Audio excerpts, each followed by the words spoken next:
Hey traders, this is Christian from Tribeca Trade Group, and this is your aftermarket recap.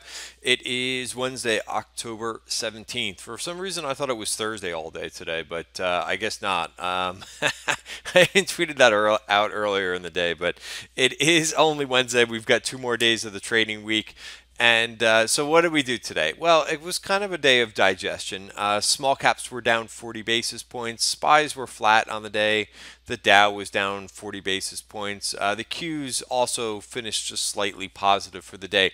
So, very, very choppy day. So, I'm going to talk a little bit about that. But I do look at this VTI ETF quite a bit. This is the total stock market ETF. So we're back above the 200-day moving average, and we had the big bounce day yesterday. I think some traders were looking for some follow through from yesterday, especially with Netflix. I think Netflix was a big overhang in terms of earnings. So they had a decent report, but they gave a lot of it back, and I think it's a pretty technical move. Forget about so far. For the Sorry, let me just lower my volume here. Uh, but I think it was a pretty technical move, despite kind of everybody going through their numbers and so forth. But interesting. Right back to what I was calling the scene of the crime, where this fell on earnings. Had this big remember this big reversal day, a couple. Actually, one quarter ago on earnings day, we had this big reversal on Netflix, but then it continued to go down after that. But that was a crazy day. But we've had issues with this. We had issues back in the beginning of the month. It ran out of steam here. It just didn't have any major momentum to it. Big bearish engulfing candle fell down, so it's not able to get through this. So I don't, other than an earnings trade, which I had on and made some money on an earnings trade in Netflix. I would say, if you're looking at a shot for a long, I would not personally, and everybody's different, and this video is just for information purposes only. So when I say you, sometimes I mean me, but I'm not looking at this until it gets back above this resistance area. Clearly, it's had some difficulties with this before. So, and it's also back in value too. I believe I said in either last night's video or I said in the trading room. Maybe I said in the trading room this morning. I said this is going to be very easy. In terms of if you're looking for a swing trade, wait to see where this thing ends up for the day, and if it can't maintain 376, it's really not worth it in my opinion. It's got to get back above that level. So this really kind of took the I don't know, maybe the wind out of some name sales a little bit when it fell down a bit today. And by the way, a lot of brokers increased their price targets and so forth. I do find this somewhat comical that a bunch of brokers reduced their price targets right before they reported earnings, and then they just reverse it the next day. I mean, I don't know what value half these guys add, if anything. I mean, anybody, right? The stock goes down, we decrease our price target. The stock goes up, we increase it. I don't know how these guys are getting paid money to do this sort of thing, but I don't know. I don't know what to say. You won the lucky lot. You won the lottery with your position if that's what you're doing. But anyway, that's before I get off topic. But so anyway, Amazon, still finished up on the day. It's always dangerous, and I think right now in this market where you do things like this after hours, you go up to from where it had a nice day yesterday and traded all the way up to above like 1850. Just too much of a move, I think, in the after hours yesterday. So very tight move today, and I'll talk a little bit about that in the S&P. I'll bring up S&P futures. I think this is somewhat revealing. If you remember what I said, and I'm not trying to call anything because that's the last thing that I want to do, but just to kind of show you a little bit about the price action the last couple of days.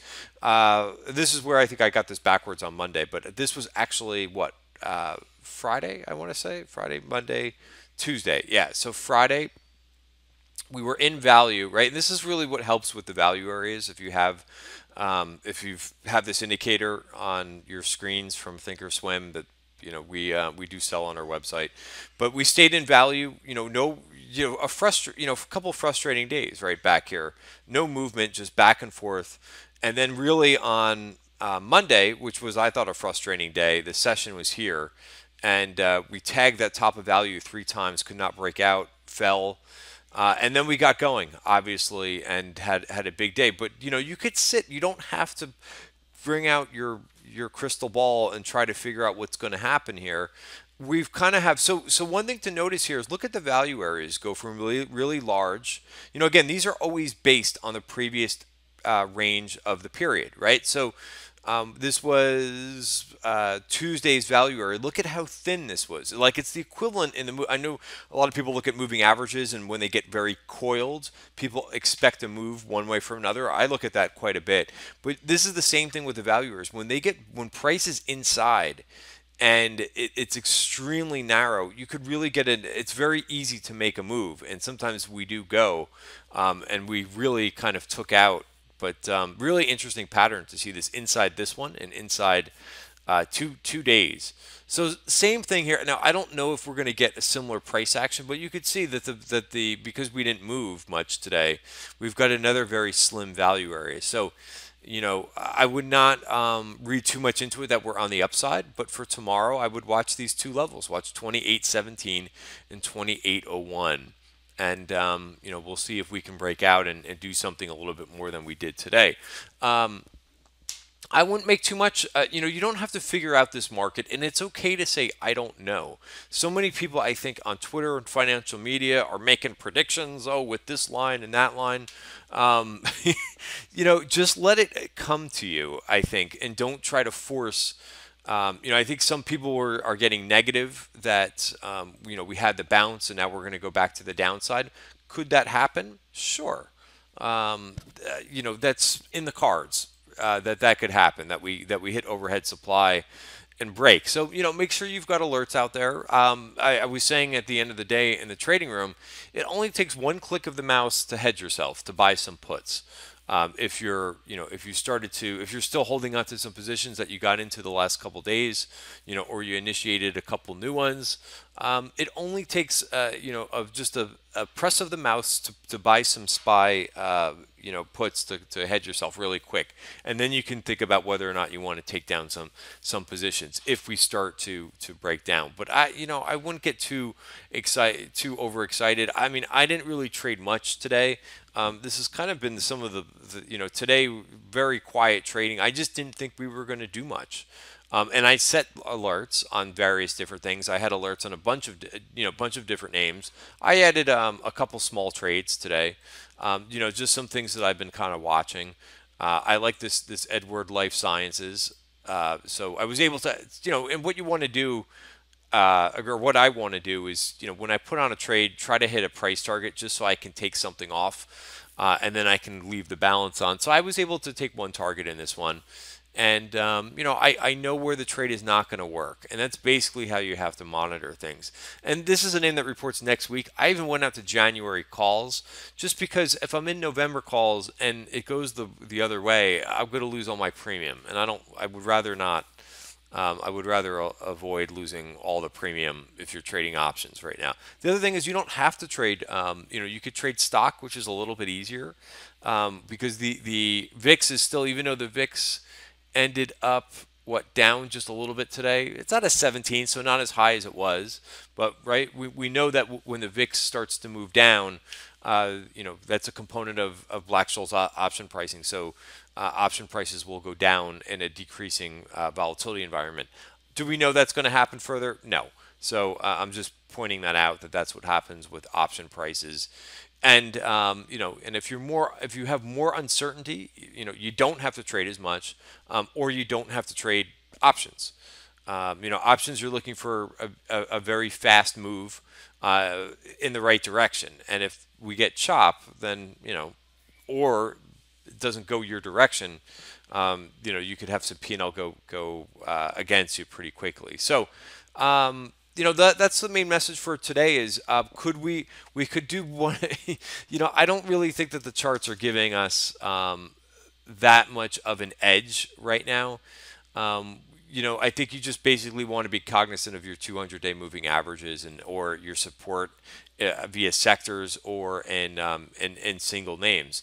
There's still, if you look at IWM, which I believe is still below the 200-day moving average, so no major victory here. Um, and I think for tonight, one thing to be mindful of what international markets do. If you see China down another 1.5%, it's probably going to be a rough day tomorrow. If they manage to open up green and stay green tonight, then we've got a chance for further continuation to the upside. I think that really does play a role right now. When China goes up overnight and when Europe does fairly well and holds their own, the U.S. market does well. When it goes the other way, you kind of have either chop or maybe a move to the downside. Best performing sectors today. I'll tell you, every day it does seem like there's not a lot of follow through within sectors. Monday, I was belly aching about how all the defensive sectors were outperforming. And then yesterday, Tuesday, was a complete opposite. It was full on risk on mode. Today, it was a little bit of both. You had consumer staples, they outperformed. Healthcare XLV outperformed today. Remember, biotech had a huge day yesterday. This chart looks pretty good. I think out of sector wise, you're doing a lot here, right? You had a big day yesterday. You're doing a little bit more. You did a little bit more. Speaking of XLV. So it's above all the short-term moving averages now. It's above the 5, the 50, and the 20. You do have some more overhead resistance, but doesn't look bad. The banks did very well today. I think after the majority of them have now reported, Goldman and Morgan really gave a little bit of put some wind in the sails of some of the names that already reported. One name that I think some traders made a little bit of money on today in the trading room was JP Morgan. Looks like it did not close on the highs, but still finished up 1.1%. Again, the break of the value area I thought was the tell for the day, which was right here. You actually had the break of the value area. Again, very different than looking at that S&P chart that I just showed. Break of the value area, retest, and a move higher. So those were your best performers. Goldman did very well today from what I see. I did not trade that. And then worst performing sectors, just to kind of finish this out. Retail, XRT was down 1.4%, and that brought down a few names obviously in retail that were weak today. Industrials also were weak. The semiconductors, it's interesting because Taiwan Semi is going to report tonight, but you would have thought, well, I don't want to say that, but had a little bit of a relief with Lam Research. Lam Research actually gave it all back. So, why are these semis still under pressure a little bit or could not rally, even though Lam Research was bid up pre-market? Also, what ASML was the other one that reported. Well, I mean, there's no progress on the trade war, right, or the trade, whatever you want to call it, skirmish. These are under the microscope in terms of the trade war. So, they can have a good quarter.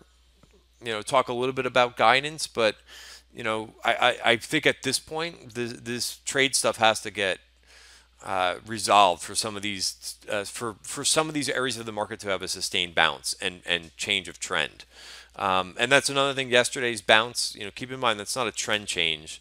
It just was a one-day bounce. So, that's why I think you have to be a little bit conservative with trading. Going back to what I did today, I did not trade that much. I put on a couple new small trades, but when we have choppy markets and when I think, I'm a little bit more uncertain which way I think the market's going to go, then I just trade less and I back off a little bit. I think Apple will be an interesting name to watch tomorrow. Right in the middle of the value area. So watch 217.31 and 224.53, which is both about $3 away from each side. But again, look at the value area for Apple, very narrow as well. So you could get a big move in either direction, and it kind of looks like it's starting the coiling period. So I don't know. Maybe it takes a little while, but those are the two barriers to watch for the rest of the month. Option activity, I haven't really been talking too much about option activity. It's really tough, and this is the other thing with the overall market. usually when once we get into the heart of earnings season, the market usually is very choppy. The S&P, if you go back and you look at previous earnings seasons, it's more often than not, I think, a difficult time to put on swing trades and to see the overall market move. People want to see what the new information is going to be. To come out. So a lot of times we have very choppy markets. Then same thing with option flow. You really can't tell, what's going on. There's a lot of PayPal. My say, and it may be different than yours, but I tend to ignore all option activity going into earnings. Most of the time it's hedging. Most of the time it's people squaring up their book. But there was some PayPal calls. I think that was mentioned on the halftime show on CNBC. I just have learned over years to ignore option flow a day or 2 days before. Sometimes they're right, sometimes they are really speculating, but the majority of the time they're hedging. So you kind of have to, and a lot of the trades today that we saw, I think a lot of them are just, it is what it is. Sometimes it's better just to kind of say, hey, does this trade fit your system? Does it really line up? Do you have 3 or 4 reasons to buy the stock other than because there was an option trade in it? So, that's my take on that. A couple names in the healthcare space. I know there's a catalyst coming for Clovis. There was some calls being purchased in this one. This is what, a $30 stock at this point. I think GBT, there was some flow today as well. It's another name that I think at some point there's data. I don't know when that one's coming out. I think Clovis is more in the short term. I don't have a position in either one of those names. A few other names Caterpillar saw some calls, but they have earnings I think next week. Baba saw a big block of calls. Interesting, Baba. I'll bring up the Baba chart. Sorry, this video is almost 20 minutes, so I'll end it. I try to keep them around 15. But if you go to the weekly chart in Baba, a little bit of a bounce right on the bottom of the value area for the weekly chart. While Thinkorswim is trying to bring this chart up. There it goes. Oh, maybe not. Yep, there we go. 138.20 is your bogey. Now I know that's about $10 down, but it did bounce off that level last week. Is there a buy signal here? No. but I would keep it on your radar because it did bounce off that nice support down here at 138.20. All right, guys, so that's it for today's video. Have a great night. See you tomorrow.